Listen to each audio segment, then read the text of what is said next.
আওয়ামী লীগের উপদেষ্টা পরিষদ সদস্য প্রবীণ পার্লামেন্টেরিয়ান সদস্য সুরঞ্জিত সেনগুপ্ত মারা গেছেন। রাজধানীর ল্যাবএইড হাসপাতালে রোববার ভোররাতে তার মৃত্যু হয়। তিনি ওই হাসপাতালে করোনারি কেয়ার ইউনিটে সিসিইউ লাইফ সাপোর্টে ভর্তি ছিলেন। সুরঞ্জিত সেনগুপ্তের ব্যক্তিগত সহকারী কামরুল হক জানান, রাত 4:45টার দিকে সুরঞ্জিত সেনগুপ্তের শারীরিক অবস্থার অবনতি হয়। তখন চিকিৎসকেরা হাসপাতালে ছুটে আসেন। 4টা 24 মিনিটে চিকিৎসকেরা তাকে মৃত ঘোষণা করেন।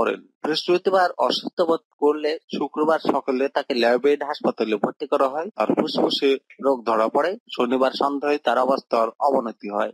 রাত 9টার দিকে তাকে লাইফ সাপোর্ট দেওয়া হয়। ল্যাবএইড হাসপাতালে রাতে গিয়ে দেখা যায় সেখানে সুনামগঞ্জের এই সংসদ সদস্যের পরিবারের সদস্যরা রয়েছেন। আরো আছেন আওয়ামী লীগ, যুবলীগ, ছাত্রলীগ এর নেতাকর্মী ও অন্যান্য সুবর্ণোদ্যীরা। সুরঞ্জিতের জন্ম 1946 সালের সুনামগঞ্জ জেলার দিরাই উপজেলার আনোয়ারপুর গ্রামে। ছাত্র জীবনে তিনি বামপন্থী আন্দোলন করতেন। হাওড় অঞ্চলে জলজার জলাতার আন্দোলনে দীর্ঘদিন তিনি নেতৃত্ব দিয়েছেন। তিনি সুনামগঞ্জ 2 আসন থেকে স্বাধীনতা পরবর্তী সময়ে মোট 7 বার সংসদ সদস্য নির্বাচিত হন।